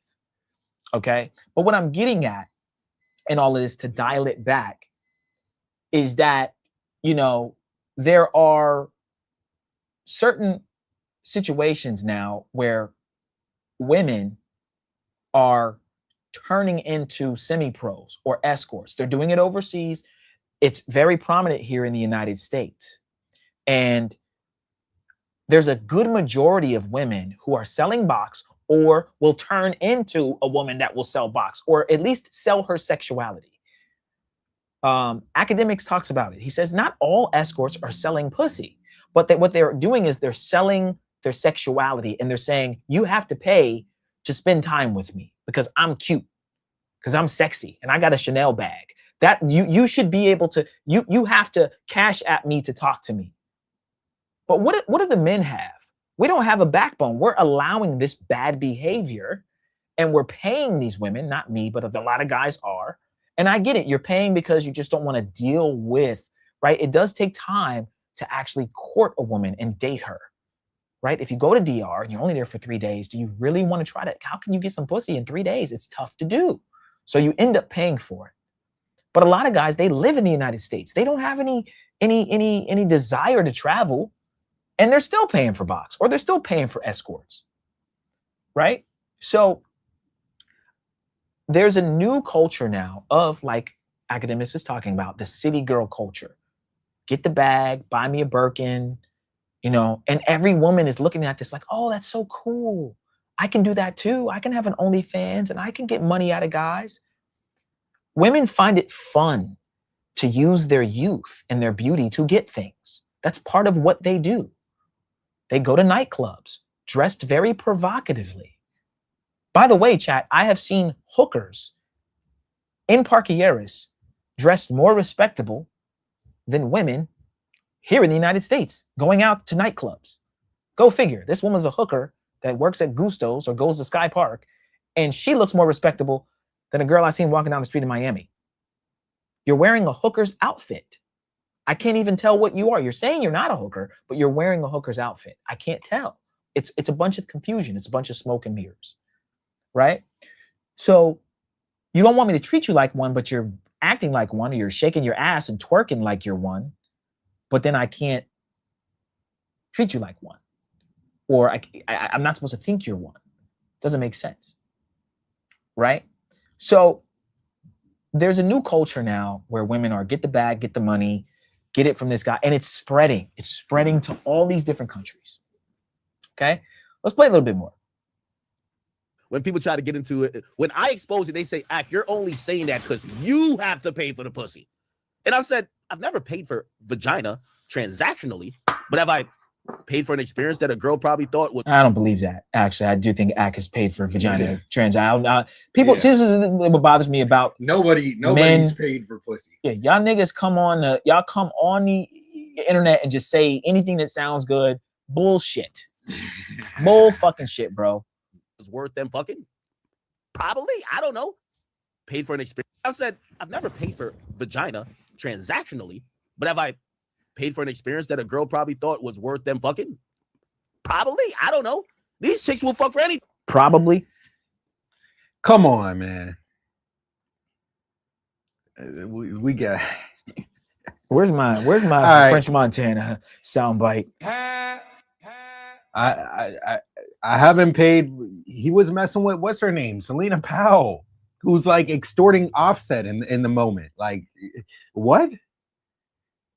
They say anything, bro. Give people a microphone, bro. They'll just lie. Chat, put it like this. I don't come on here and lie. If I tell y'all something, I'm telling y'all the truth. And if there's something that I don't want y'all to know, then I just won't say it. That's the difference. See, people like Ak, they kind of talk too much, and then they throw themselves in a thing where then they got to lie. I never paid for no box. You never hear me say buy that. Selena Powell a G-Wagon? Yeah, like, probably. I wouldn't be surprised. Like, bro, like, people do be saying anything, bro. Anything. Give them a microphone, anything. Bro. Fresh and Fit, they used to talk about how they don't buy box and lies, all that shit, bro. Lies. I've been to the strip club with these guys. Fresh gets caught up with an escort that claims that he got her pregnant. Like, oh, he didn't know she was an escort. It's like, bro, your whole thing is teaching men how to navigate women, and you couldn't tell she was an escort, bro. Come on, man. Lies. Niggas be saying anything, bro. You bring them backstage at a show, they're ready to suck your dick. You know what I mean? Like, you don't know what's going on in their fucking stupid ass mind. So, I kicked the conversation off. Rappers hit me on the low. Ak, you fucking up the game. Why you fucking up the game, bro? Yo, bro, you fucking up the fly out game, bro. Yo, a bitch I'm bringing on a trip to Turk, she sent me a video asking if this is what you think of me. The rappers are telling me, Ak, you're fucking up the game. And I told, it was like 3 of them. I told him, I said, bro, these bitches still gonna go. The fuck is you talking about? This ain't no secret. They still gonna go on the damn trip. All you gotta do is send them a picture of the jet and say it's a 14-seater. Oh yeah, Gulfstream. Oh yeah, they'll be on that bitch. So, and I'll tell you why I say that. I haven't paid for box, but I'll buy a private jet and just show her the picture. So I'll spend hundreds of thousands of dollars on a private jet, and I'll just send her the picture, but I'm not buying box. Like, okay. I think this conversation and calling these people exactly what they are, escorts. I'm going to pat myself on the back for that. You know why? It's such a triggering word that we're starting to see, women want to separate themselves from it. It's like, put it like this. You know, feminists are like, yo, it's girl power, it's girl power, it's girl power. We support women's rights. Women should be able to have the chance to choose whatever. Let them get conflated or mixed up with whole behavior, and they quickly let you know, I ain't like that bitch. I'm not like that bitch right there. Nope, I don't do shit like that. That's the only time you see them chicks want to separate. Why do I say that? Exhibit 1, man. Exhibit 1. Exhibit 1. I knew this exposure was going to come. And the reason why I'm taking credit is, oh no, fuck. I posted it to the wrong place. I know this exposure was going to come. And I just think I just put the smell in the air. Here we go. Jada Waiter, if you don't know, that's Lil Baby's baby mama. She posted this. By the way, she's a huge influencer among females. A lot of women look up to her. She says to the wholesome girls, please stop comparing your life to escorts. Chat, what was I saying when I was commenting on the video where the girl says, yo, I need my man making $100,000. I can't date no nigga. Remember I said the reason why I'm even speaking on it is for there's young girls who have morals, who probably are watching and saying like, damn, those girls are winning. Like, damn, what am I not doing right that I'm not getting on private jets and I'm not going to all these islands? And I broke it down simply. I said, you're just not an escort. That's it. You're just not an escort. All right. So we'll stop it there, chat.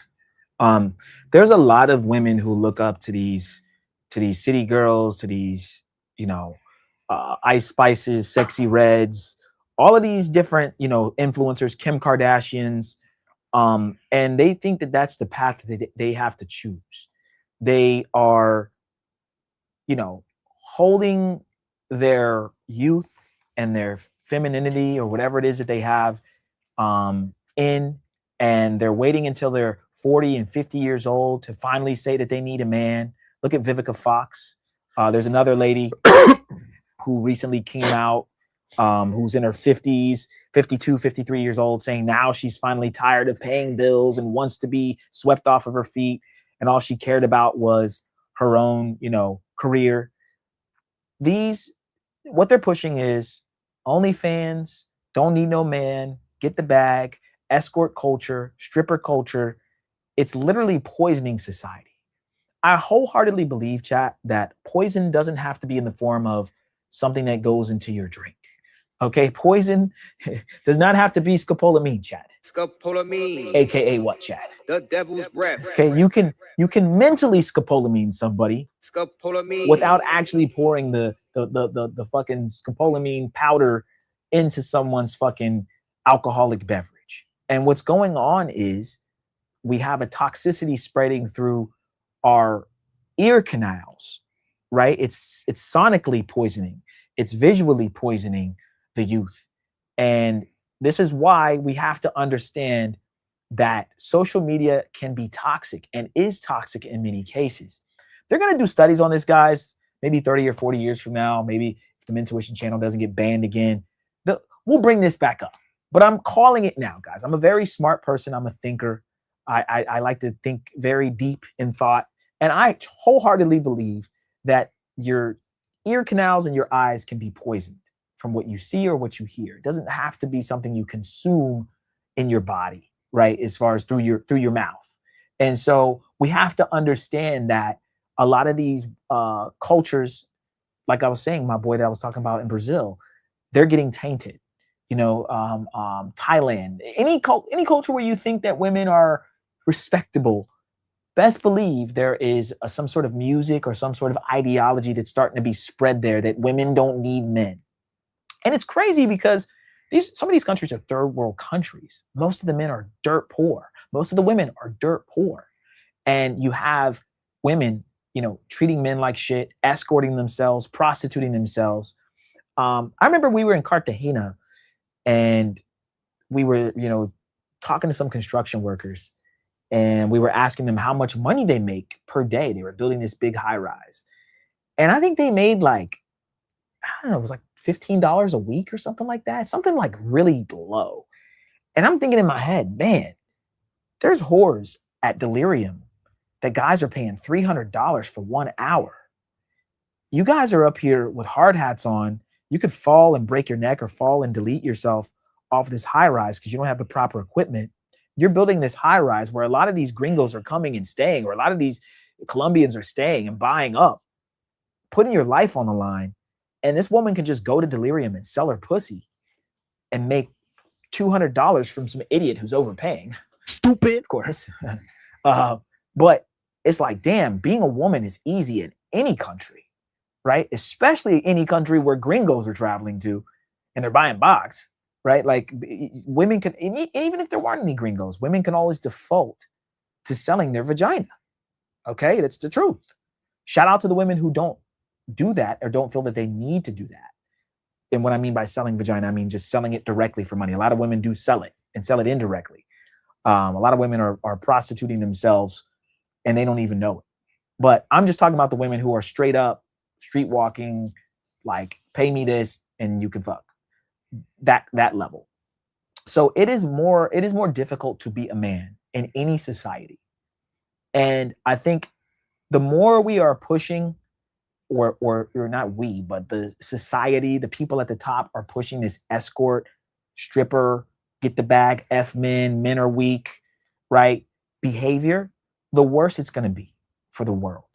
And, you know, you got to get in where you can fit in. You got to get in before it spreads. You got to get in before it gets worse, because it's going to be a point, chat, maybe not in my lifetime, but it don't matter what country you go to. The women are going to be assholes. They're not going to give a shit about you. Get the bag, where the money at? They don't, you be thinking you be going somewhere where they wouldn't act like that, but they still acting like that. So it's sad. It's unfortunate. Finding a good woman is very difficult nowadays, especially here in the United States and in Western society and Western culture. But I hope that those of you who plan on staying in the United States, maybe you'll travel sometimes, that you find a good woman, you find out the good qualities in the woman that's going to be good for you and to what your purpose is. I don't necessarily plan on marrying here in the United States. I'm not going to rule it out completely, but I'm definitely thinking in my brain, I'm going to find a woman in another country. And I'm going to go on record and say this. It's going to sound fucked up, but I don't really give a shit. Typically, in countries where women are raised with more core values, they're raised with fathers in the household, they're raised with family to be important, those tend to be the better women to deal with. Even if you're here in the United States, if you can find a woman who has brothers, she grew up with her father, that's a good sign. Thirdly, women that are in poorer countries. Yep, I said it. I know a lot of women don't like that. You're just going over there because they're poor. But yeah, because when women aren't making money, the women that are making money throw it in the men's face. So once you start making your money and you get your degree, you say, fuck you, haha, I got a degree, I don't need you, ninja. That's what you women do. Now, if you were able to get your degree and make your money, get the bag, whatever, and be a good, wholesome, nice young lady and be respectful of men, it'd be one thing. But what happens when women start to make money? Society teaches them to shit on men, and they don't want to go under what they're making. And if they do go under what they're making, they're 50 years old. And now they'll date a 22-year-old guy that ain't got nothing. But that's because she's already lived and been ran through. So now she'll take a young guy. But women that are in poorer countries tend to be more compliant. They're just happy to be taken care of. Women who make money want to be taken care of too, chat. They just make too much money to be taken care of by the average guy. So then their threshold is higher of what kind of guy they go after. That's why you shouldn't want to make that much money as a woman. You don't want to be super rich because then it's hard for you to find a man. Or if you do want to be super rich, then you have to understand, okay, I have to lower my standards and maybe get a guy that's under me, or share the guys at the top. They may have other women or may be sought after by other women. I'll just have to deal with it. So what I'm getting at, chat, is that, you know, the world is changing. there will be studies that go on of how the effects of social media have affected the brain and affected us as a society. But since social media is such a new thing, it really just happened in the 90s, 2000s, it's not even 50 years old yet, right? We don't know what TikTok brain really is. What does that mean? She has TikTok brain. What is Instagram brain, right? I see people scrolling on their phones all day, right? Scrolling on their phone. Go in the elevator, they're on their phone. Everything's like it's like an escape. Like you can't even just put your phone down for a second. Now that when I go in elevators, chat, I kind of like try to like not get on my phone. When I'm on a train, I just kind of like look around, like just like observe things instead of just being on my phone looking at funny shit all day. It's keeping a lot of us down. It's making a lot of us lazy, and it's fucking up dating. It's fucking up a lot of things. So I challenge and charge some of you guys to put down the phone sometimes, go out, meet people, talk to people. Try to find, if you're a male, in your 20s, 30s, try to find a respectable woman that has values. Like I said, brothers, fathers, that's a good sign. Yeah, go to countries where women are less fortunate. Because in countries where women are more fortunate, unfortunately, they treat men like shit. It sucks, but I'm just being honest, right? If you go to a country where the women aren't just like making the bag and all this stuff, you'll find more women that are just cool. And they're happy to have a guy that has money. Yeah, and it's funny, they're not even just after your money. They want money, of course. They all want to get their hair and nails done. What I'm saying is it's not like they're all gold diggers per se. They actually are happy. They're the happiest people in the world, and they're poor. They're just happy to have a guy. And they're respectful of you. Let's just say you go to a country, go to Colombia, and you meet a girl, and her father's really trying to get you to date his daughter because he knows you got money. She knows you got, they kind of like that you have money. You can tell she likes you too, but like they're like, oh, he's a good guy, he got money. As long as she's compliant, she's not cheating on you, sucking some other dude's dick, and she's giving you babies, and okay, the love will come later, right? You like her, she likes you, whatever. That's fine. Sometimes there's a contract, a business contract that needs to be had with relationships. That's been lost, and that's been fucking up dating too. Is that now it's looked at as I gotta love him, and he's gotta make more money than me, and he's gotta be tall with a big dick and all this stuff, and that's not how it used to be. It used to be, look, he's good, he has 10 goats, right? He has a farm. And he's a good, no, he's not the best looking guy, but marry him. And she married him, and there was duty involved. I'm not going to leave him. We have kids. It's about furthering the human race, right? Now it's just about happiness and stupid shit. So it's all being transferred into these other countries, slowly but surely. So if you are looking for a relationship, chat, like I said, some of you guys try to find one. Don't wait too long. Even as a male, we do have time to wait, but I'm telling you, this shit is spreading like wildfire. And these women are getting more and more crazy, escorting themselves, especially, like I said, here in the United States. And you never know what these women are up to. Okay. Al, did you want to comment on that? I mean, I was letting you do your Kanye rant on it, but I agree. I mean, it's dating is a lot different now. I think it's only going to get worse, and I think we have a limited amount of time to, if you're looking for wholesome woman that's going to be productive in giving you the things that you need, things that you're looking for. It's a limited amount of time. America is pretty much ruined when it comes to dating. Overseas is getting ruined too by the moment. So it's very difficult at this point. So I agree. Okay, great. All right. What we're gonna do, guys, is we're gonna go ahead and wind down this show. Did you have any other topics? I had a couple here. I mean, I gave the ones that I had, the Anton Daniels, that one. We could talk about the Sneeko thing. Sneeko and Andrew Tate. Yeah, I don't have a video on that, but we can talk about it. Sneeko and Andrew Tate, guys. Can you pull up a video maybe if you have one? I think Sneeko and Andrew Tate, chat, they recently So that whole debacle that we talked about on the last stream, guys, where they went to Vendome and they played the HH anti-Semitic song from Kanye. Basically, Andrew Tate threw Sneeko under the bus and basically said Sneeko is the reason why that song got played, which I think that's the truth. But he basically went on the PBD podcast and admittingly said that Sneeko was the one advocating for that song. If you guys don't know, Sneeko's hung out with Kanye West a good part of last year while Kanye was making music, and the HH anti-Jew song was created by Kanye, maybe even while Sneeko might have been in the studio. And so basically Andrew and Sneeko have had their back and forth.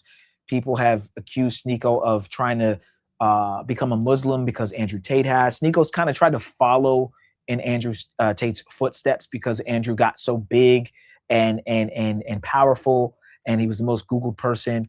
And Sneeko, I think, was trying to kind of follow that trajectory. I've met Sneeko before. I don't see what the big deal is on this guy. I get it. He does have some political views. He trolls. He's kind of silly. When he first came out, he was very animated and he did a lot of like rage baity stuff. But honestly, I still don't understand why some of these people are famous.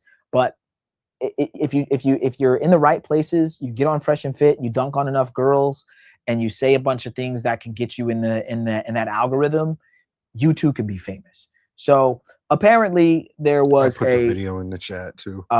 Okay. Apparently there is some sort of beef between them now that Andrew did that podcast and said that Sneeko played that song.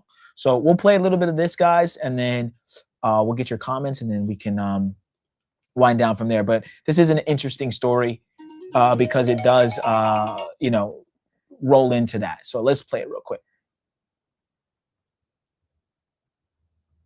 And even though Sneeko's insulted me a trillion times, and even though he put the song on, I just think I did it.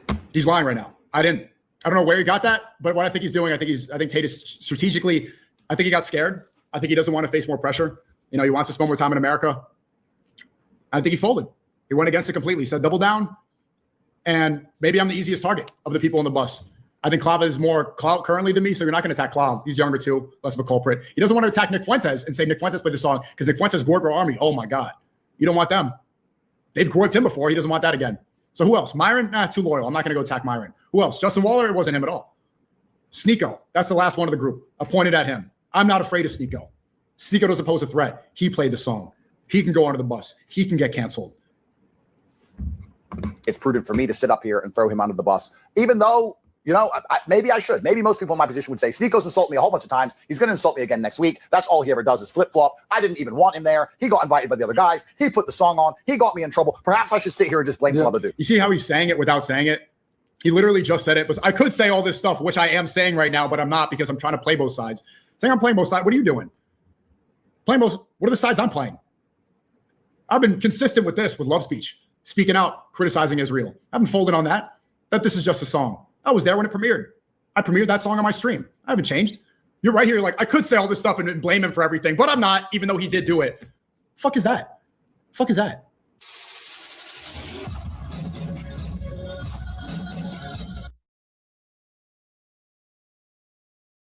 Yeah. Okay, so basically, Sneeko, there was another video I was watching earlier where he was talking about how Tristan was dancing to it and Tristan was cool with it, and I think it was Sneeko that played the song. Anyways, I mean, it was stupid. It was a stupid situation. Andrew's probably like, I'm trying to get, fighting for my life, and he has kids now and all that stuff. He doesn't want to keep going to jail, all that stuff. But it's I think Sneeko's a little bit right in the sense that, they were cool with it. It seemed like they were cool with it, but they're not trying to have all this backlash. They're not trying to get banned from clubs. They banned them from clubs like all over the world. So, it was just a stupid situation, unnecessary situation. And this is why you have to pick your friends, pick the right friends, Don't be around anyone. Don't be around people that are going to get you caught up in situations like this. It was just a dumb situation for them to get themselves into. Those guys are lame and famous because they are white, and the internet is controlled. And I guarantee you, people in real life don't care about these people. Yeah, I think that, you know, it was just it was unnecessary. They shouldn't have got themselves into this situation, and it just really didn't make sense. It wasn't worth it. It wasn't funny. But these guys want to be racist, outwardly racist online. They want to say crazy stuff about black people, about you know, the people that they were saying it about. And, you know, it's kind of a F around and find out situation. And they thought it's funny to troll those people, and they found out. So Sneeko was saying earlier that he got a call from the mayor of Miami. Like, that's how big it got. So everybody from that bus was famous for trolling. So it was all, maybe it was planned. I don't know. I don't really care. You know, it is what it is. But I just think, you know, for him to be crying about it, you know, getting caught up and you know, being in trouble and getting banned from places now, you know, he's over here crying and complaining about it. It's something that you did that was your fault. And they're all about accountability. Any other time they try to hold women accountable, but you know, now they want to you know, get mad at that, you know, get mad and not take accountability for themselves. So I think that it was corny and a stupid situation and a dumb reason. If you're gonna get banned from every club, that was a stupid reason to get banned from every club. Stupid. What happened to our thing here? It's weird. How many people does it say on yours? It's odd. Interesting. Okay. All right, chat. I think I really don't have much to say on this one, chat. I think unless we want to play a little bit more, I think we can wind it down, chat. But you know, as far as the Sneeko Andrew Tate thing goes, they've had their back and forth. Shit happens. You know what I mean? We'll continue to watch it. I don't think it's a huge deal, but I do believe that Andrew Tate did catch a lot of flack because he's still under investigation, guys. He's still having issues with that whole Romania thing. And so he just needs to stay out of the line of fire. And it just seems like a lot of times when he gets around Myron and Fresh and these guys, bad things happen. You know what I mean? I don't think they intend to do it, but like all of them together was probably not the best look. You know, people thought it was cool. It got clipped a lot. People were watching and tuned in. Andrew Tate actually said he'd never come back to Miami. He calls Miami Sodom and Gomorrah. You know, it's funny. Again, these influencers, they say one thing. And it sounds great. And I'm starting to even feel that about Andrew Tate. And I like Andrew Tate, but he's done some things and said some things that are super hypocritical. And I've just realized as I'm watching these people, you realize how much they're just kind of hams. You know what a ham is, Chad? It's like when someone gets on the stage, they start like shucking and jiving and dancing and saying anything to look good, but they really don't even believe what they say and or follow what they say. Okay. So Sneeko, right? Oh, I'm a Muslim, I'm this and that. Sneeko's running through girls, bro. He tries to act like he's all wholesome. He don't drink, he don't smoke. Yeah, on camera maybe, but best believe some of these guys behind the scenes, they're dirtbags or they're fucking all the girls or that's what I keep trying to explain to you guys. What I want you guys to take from this live is what I said on the last live and a little bit on this live. Life is about who likes you. It's not about how smart you are. It's not about how, you know, all the other stuff. It doesn't matter how good your grades are. That matters to some degree, but really what matters is who likes you. Okay. And then the second part of that is everything isn't what it seems. You might look at a politician and be like, oh, wow, this is what fucked me up when I got older. Wow. He has like white hair. He's got a suit on. He looks so respectable. He couldn't be a PDF. Right? He couldn't be messing with minors. How? A minor. Like you're looking at these people and you're like, but how? Because they look so sophisticated and nice. Like, you know what I mean? Like you ever meet someone that's a nice asshole, like pause, no diddy, but like they're nice, but they're actually a bad person. And so what a lot of has happened in the world now is these grifters have gotten to the tops of the military, the tops of the music industry, the tops of these things, and they have the gift of gab. They're really good at weaseling their way into things and being real nice. Meanwhile, they're touching little kids, right? They're actually really horrible people. I would charge you, chat, the most horrible, devilish, demonic, Illuminati, whatever people you want to call them, are actually nice. They come off as nice, if that makes sense. They're evil people, but you would never know, right? You would never fucking know. So you're looking at these Andrew Tates and all these people, and you're taking everything they say for face value, and you think that they're actually spitting some game, and it's like, yo, these people aren't. It's not what it seems. I've met a lot of these people in real life. I know Fresh in real life. I know Myron in real life. I know some of these people. I've met Sneeko in real life. I'm who I am. Al's who you meet us. We the same. It's not a bunch of weird shit. Yo, pass the weed. Yo, I'm gonna do some coke, right? It's not. That's not it. But you meet some of these people. Me and Al went out the other day. This is the last story I'll tell you guys. Went out. There's some girls, and the girls come into this like event, and we're thinking like you might think they're on drugs or whatever, but it's like they come in and they just try to act like they're all like cool and sophisticated or whatever. And we end up getting this car ride home.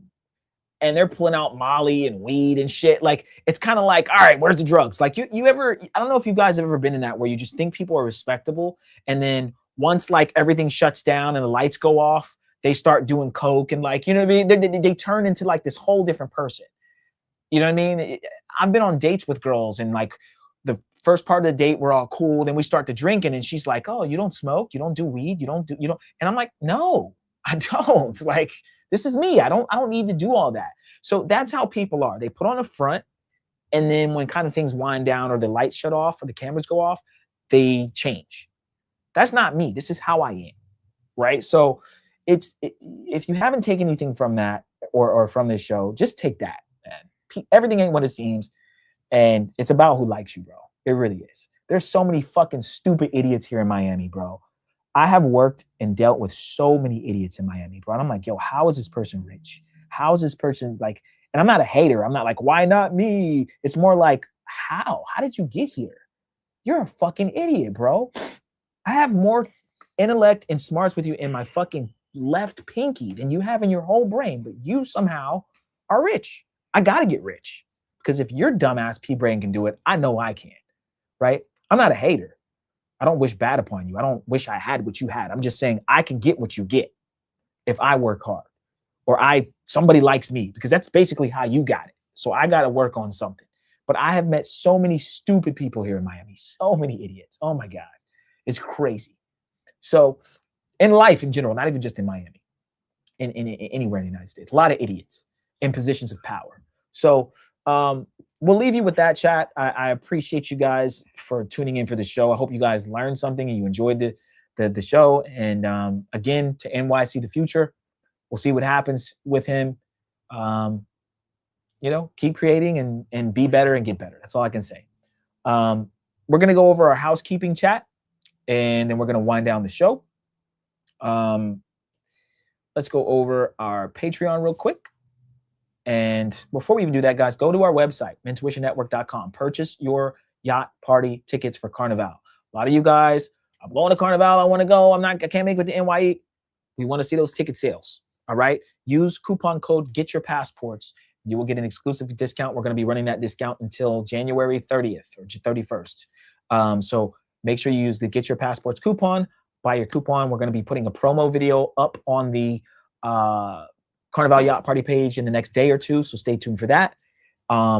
Also, guys, again, check out our Patreon. That's patreon.com/mentuition. So you guys are going to get all the game, all the sauce. There are some freebies. You can sign up for the free account. However, if you want to unlock the sauce, we have 3 tiers.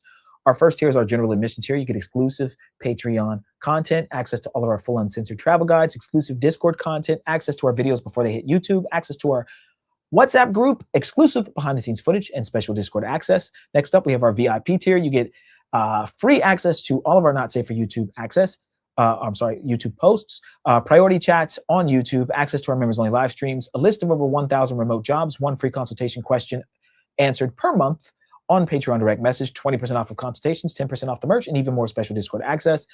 And last but not least, guys, make sure you join our Spin the check and get it right back. All Access Pass membership. You get 1 free consultation per month, 25% off of additional consultations throughout the month, access to a list of over 20,000 remote jobs, access to our personal cell phone numbers, access to the Mentuition Mafia WhatsApp group, free exclusive member-only meetups, VIP access and discounts on our merch, yacht parties, and other events. And guys, don't forget to join the Discord. The Discord link is in the description below, or you can go to mentuitiondiscord.net to join the free online community. Discord is an app that you can download.